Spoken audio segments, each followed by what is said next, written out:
Hola, ¿qué tal, estimados suscriptores? Bienvenidos nuevamente a otro video más de su canal El Gen Científico.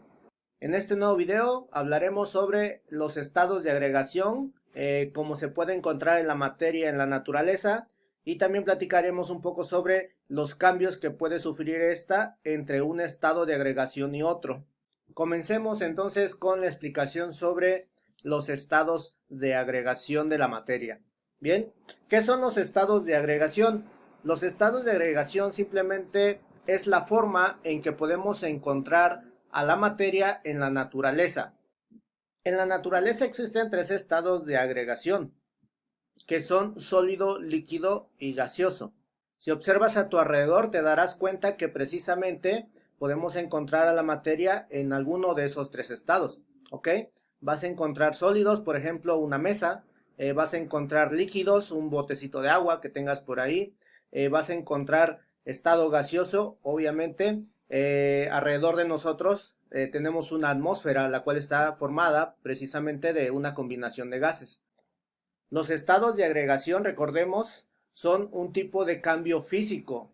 Recordemos que en el anterior video vimos tipos de cambios que sufre la materia, físicos y químicos. Si todavía no has visto ese video, te voy a dejar en la descripción el link para que vayas a verlo, o puedes dar clic en el enlace que está apareciendo en este momento en la parte de arriba, ¿ok? Por lo tanto, los estados de agregación debes de saber que son un tipo de cambio físico. ¿Por qué? Porque no va a haber una reestructuración interna de la materia. Cada uno de estos estados de agregación va a tener características que los van a identificar de otros. Características como, por ejemplo, la forma, el volumen o el movimiento de sus partículas que lo van a conformar. Analicemos las características de un sólido. En cuestión de su forma, un sólido se dice que su forma es definida. Yo aquí al lado tengo mi móvil, ¿sí? Puedo observar, puedo palpar, puedo sentir, puedo identificar que efectivamente mi móvil es un sólido y que su forma es definida, es decir, no va a variar, ¿ok? ¿Qué forma tiene? Tiene forma rectangular, ¿ok? Los sólidos entonces van a tener una forma definida, al menos que se les aplique una fuerza que los deforme. La siguiente característica es el volumen. Lo mismo, aquí tengo mi móvil y observo que seguramente tiene un cierto volumen. ¿Qué tengo que hacer para sacar el volumen? Lado por grosor, ¿ok? Y obtendría un volumen. Este volumen no cambiaría tampoco en los sólidos, por lo tanto, podemos decir que su volumen es definido, al menos que se le aplique lo mismo una fuerza que modifique ese volumen. En cuestión de su movimiento, los sólidos, sus partículas que lo forman, están muy pegadas entre sí, ¿sí? Muy cercanas. La fuerza de atracción entre sus partículas que la forman es grande. Por lo tanto, el tipo de movimiento que tendrán esas partículas simplemente serán vibratorias. Al momento de que yo golpeo un sólido, no cambia su forma, no cambia su volumen, y el movimiento de las partículas solamente es vibratorio. Vibran nada más, pero no hay un desplazamiento como tal entre las moléculas que lo forman. Analicemos ahora las propiedades o las características de un líquido. En cuestión de forma, es variable. Imaginemos que tengo un líquido cualquiera y lo deseo colocar en un recipiente cuadrado. Si yo este líquido lo pongo dentro de este recipiente cuadrado, este líquido que acabo de meter, pues va a tomar esa forma cuadrada. Ahora, si este mismo líquido, en vez de colocarlo en un recipiente cuadrado, lo coloco en un recipiente redondo, este líquido tomará esta forma, tomará la forma redonda, ¿ok? Por lo tanto, se dice que es de forma variable, va a depender del recipiente donde yo contenga ese líquido. En cuestión del volumen, para un líquido, su volumen se mantiene constante, por lo tanto, su volumen será definido, ¿sí? Ejemplo anterior, si yo este líquido fuera de 1 litro de su volumen y lo quiero transportar o lo quiero pasar a un recipiente con un volumen de 2 litros, pues obviamente su volumen no cambiaría, seguiría siendo de 1 litro, a pesar que el recipiente pues sea de un volumen más alto. Este volumen no cambiaría independientemente del recipiente donde se contenga. Por lo tanto, el volumen será definido para los líquidos, no cambia en absoluto. Otra cosa importante mencionar es que un líquido tiene mayor compresibilidad que un sólido, pero tiene menor compresibilidad que un gas. ¿Ok? Ahorita vamos a ver qué es la compresibilidad cuando llegamos al ejemplo de los gaseosos. En cuestión del movimiento de sus partículas, podemos mencionar que su tipo de movimiento de sus partículas es rotatorio. Es decir, cuando uno derrama un líquido sobre una superficie, esta empieza a escurrir. ¿Qué pasa con ello? Pues resulta que ese escurrimiento se da porque hay partículas de ese líquido que se posicionan o se sobreponen por arriba de otra, ¿sí? De otras partículas. Entonces, este escurrimiento se da por ello. Las moléculas que conforman a ese líquido se van a ir posicionando uno por arriba del otro, una por arriba de la otra, y se va haciendo esa fluidez que le da a los líquidos, ¿sí? A diferencia de los sólidos, su tipo de movimiento ya no es vibratorio, aquí es rotativo, se mueve esa sustancia, esa materia, en este caso el líquido. El líquido tiene un movimiento rotativo. También cabe mencionar que la fuerza de atracción entre las moléculas de un líquido va a ser menor a la fuerza de atracción que ocurre con las partículas de un sólido. El siguiente estado es el gaseoso. Veamos sus características. En cuestión de forma, es variable, al igual que un líquido. Si yo tengo un gas en un recipiente igual cuadrado, la forma de ese gas que tomará será cuadrada. Si yo ese gas ahora lo transporto a un recipiente redondo, la forma de ese gas ahora tomará la forma del recipiente, que sería redondo. Si ahora este gas lo transportamos a un recipiente de forma triangular, este gas tomará la forma del recipiente que lo contiene, en este caso triangular. En cuestión de su volumen, el volumen es variable. ¿Por qué es variable? Porque va a depender del recipiente que lo contiene. Imaginemos que yo tengo un gas, ¿sí?, de 50 centímetros cúbicos de volumen y lo quiero transportar a un recipiente que tenga un volumen de 70 centímetros cúbicos.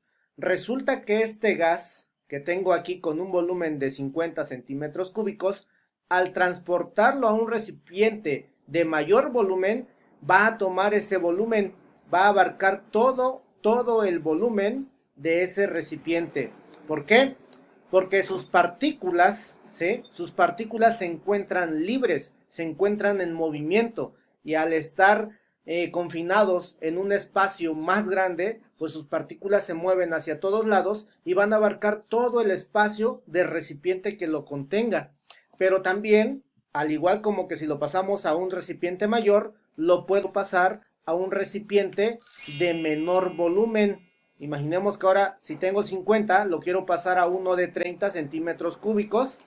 Voy a poder hacer eso, voy a poder hacer ese movimiento. ¿Por qué? Porque les mencioné sobre una propiedad que es exclusiva de los gases. En este caso, esa propiedad se llama compresibilidad.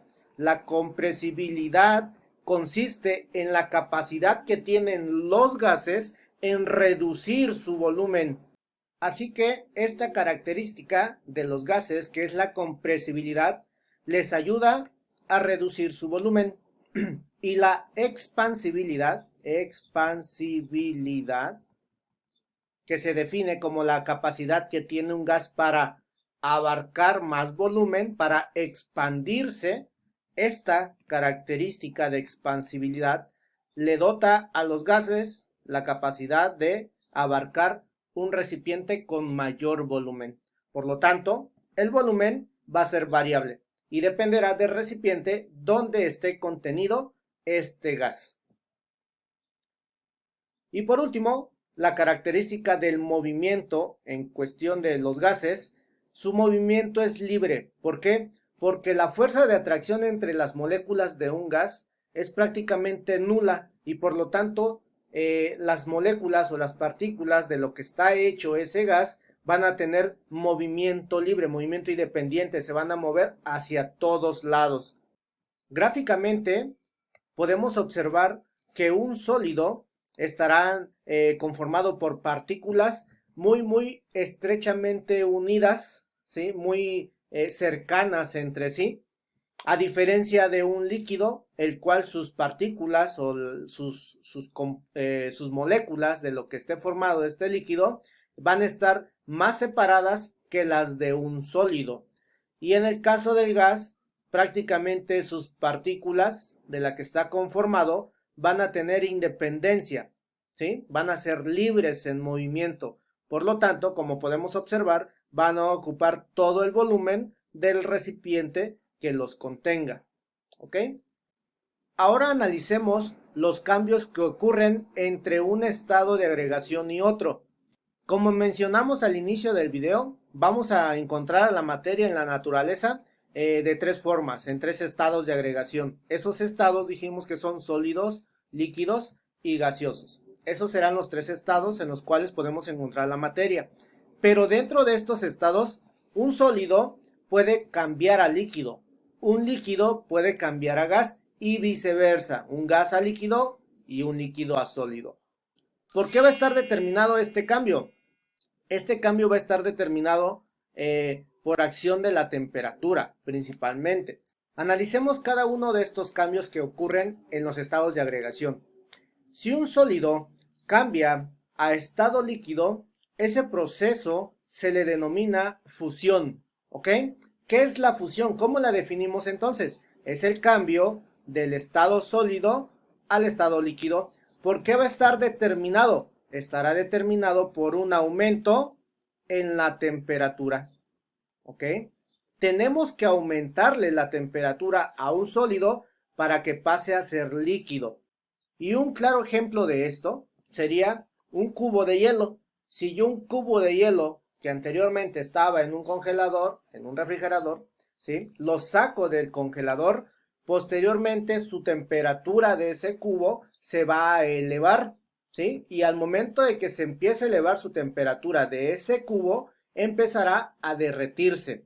Ese cambio, ¿sí? Ese proceso se le llama fusión, que es el paso de un sólido a líquido. El siguiente proceso o el siguiente cambio se le denomina vaporización o evaporación, también se le conoce así. ¿Qué es la evaporación o la vaporización? Consiste en el cambio de un líquido a estado gaseoso. ¿Qué necesitamos para que este cambio ocurra? Lo mismo que en el anterior, necesitamos que la temperatura se eleve. Bien, porque dijimos que todo esto va a estar determinado principalmente por la temperatura. Si a un líquido yo lo someto a una mayor temperatura, va a llegar un punto en el que se va a convertir en gas. Ese proceso se le llama vaporización. ¿Cómo lo ejemplificamos? Imaginemos que yo tengo un recipiente, una pequeña ollita con agua y me voy a preparar un café. ¿Qué le tengo que hacer a esa agua? Al agua le tengo que agregar calor, tengo que aumentarle su temperatura y va a llegar un punto en el que el agua comenzará a hervir. Cuando empieza a hervir, se le considera que ha llegado a su punto de ebullición y cuando eso ocurre, este líquido pasa a ser ahora gas. Si tú dejas ahí un buen rato tu ollita con el agua y la flama encendida, pues va a llegar un punto en el que todo el agua se va a evaporar, ¿ok? Ese proceso se le llama vaporización. Ahora analicemos los cambios inversos. El paso de un gas a estado líquido se le llama condensación y lo podemos ejemplificar con el ciclo del agua. En el ciclo del agua vamos a tener estancamientos de líquidos que por acción del sol, por acción de los rayos del sol, este líquido se comenzará a evaporar. Ya vimos el proceso anterior. Ese proceso se llama vaporización o evaporación, cuando un líquido pasa a ser gas. Pero ahora resulta que este gas va a llegar a un punto de la atmósfera donde se tiene que condensar. Es decir, un gas pasará a ser ahora líquido. Bien, este gas entonces que se evaporó en el ciclo del agua llegará a una cierta altura de la atmósfera donde se convertirá en estado líquido, en pequeñas gotitas, ¿sí? Ahora, cuando estas gotitas empiezan a unirse unas con otras, se van a formar pues gotas de agua más grandes y por acción de la gravedad van a comenzar a caer. A eso se le llama precipitación, ¿sí? Por lo tanto, un gas subió hasta un punto de la atmósfera para convertirse posteriormente a líquido y por acción de la gravedad empieza a precipitarse, es decir, empieza a caer la lluvia, ¿ok?